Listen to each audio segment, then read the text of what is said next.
আরবি ভাষা শেখা ক্লাসের আজকে গুরুত্বপূর্ণ কিছু বাক্য আমরা শিখব।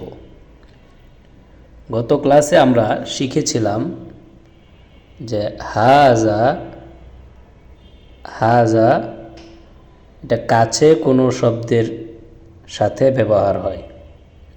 এই হাজা কাছে কোনো শব্দের সাথে ব্যবহার হয়।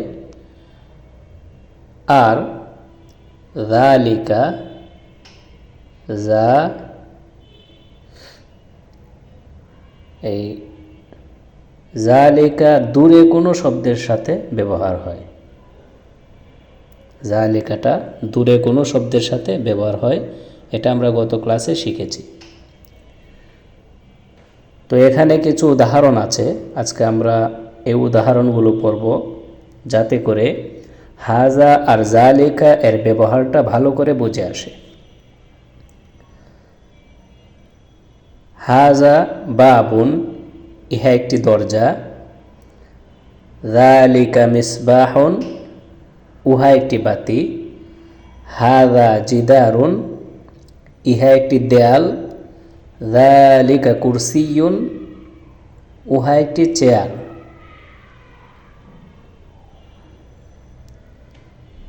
হাজা বাইতুন,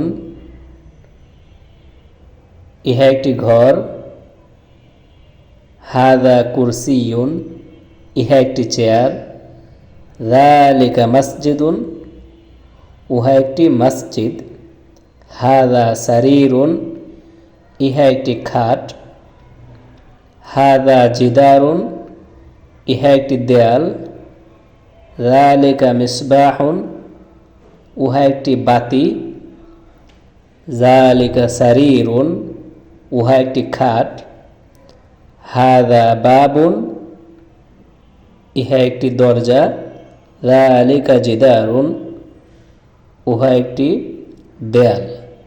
তো এইভাবে আমরা প্রত্যেকটা উদাহরণ যদি মনে রাখতে পারি তাহলে আমরা বাক্য তৈরি করতে পারবো।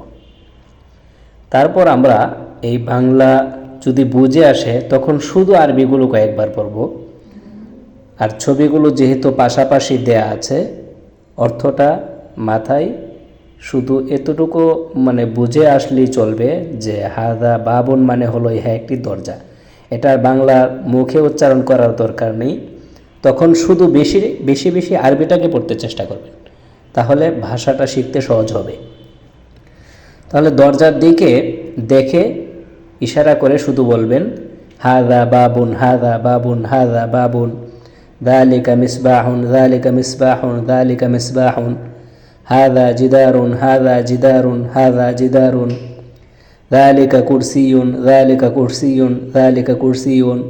হাদা বাইতুন, হাদা বাইতুন, হাদা বাইতুন। হাদা কুরসিয়ুন, হাদা কুরসিয়ুন, হাদা কুরসিয়ুন। যালিকা মসজিদুন, যালিকা মসজিদুন, যালিকা মসজিদুন। হাদা সারিরুন, হাদা সারিরুন, হাদা সারিরুন। হাদা জিদারুন, হাদা জিদারুন, হাদা জিদারুন। এইভাবে আপনারা এই প্রত্যেকটা শব্দ দিয়ে এভাবে প্র্যাকটিস করবেন, তাহলে ইনশাল্লাহ ভাষাটা শিখতে সহজ হবে।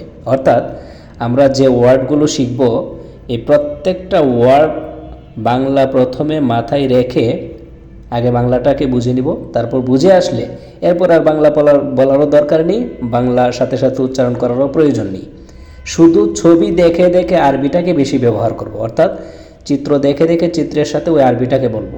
হাদা বাইতুন, হাদা বাবুন, হাদা জিদারুন, এরকম। এরপরে দূরে হলে দূরে দিয়ে যালিকা বাবুন, যালিকা বাইতুন, যালিকা মিসবাহুন, এভাবে। তো আগামী ক্লাসে ইনশাল্লাহ আরও নতুন কিছু বাক্য আমরা শিখব। তো আজকে আমরা শিখলাম, গত ক্লাসে শিখেছিলাম হাদা কাছে শব্দের জন্য ব্যবহার হয়, আর যালিকা দূরে শব্দের সাথে ব্যবহার হয়। তো এই দুইটা শব্দ দিয়ে আমরা প্রচুর প্র্যাকটিস করব, যাতে করে ভাষাটা সহজে শিখতে পারি। একটা জিনিস মনে রাখবেন, যে যত বেশি প্র্যাকটিস করবে তার ভাষাটা তত বেশি আয়ত্ত হবে। আপনি শুধু একবার পড়ে রাখলেন আর কিছু বললেন না বা ব্যবহার করলেন না, কথার মধ্যে যদি শব্দগুলো ব্যবহার না করেন, তাহলে আপনার শব্দ শুধু শেখাই হবে, কিন্তু ভাষা শেখা হবে না।